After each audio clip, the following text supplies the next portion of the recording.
North south ইউনিভার্সিটিতে যেই ছেলেটি কোরআন মাজিদে লাথি মেরেছে সেই ছেলেটির সামনে কিন্তু অনেক মুসলিম ছাত্রছাত্রীরা ছিল, কিন্তু তারা শক্তভাবে প্রতিবাদ করেনি, বরং তারা তাকে কাকুতি মিনতি করেছিল।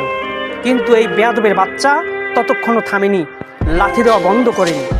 এবার আমার প্রশ্ন, ওকে যে অ্যারেস্ট করা হলো, অ্যারেস্ট করার পর তাকে বলতেছে সে মানসিক রোগী। আরে ভাই, সে যদি মানসিক রোগী হতো তাহলে সে বাইবেল লাথি মারলো না, সে গীতা লাথি মারলো না, সে কেন আমাদের কোরআন লাথি মারলো?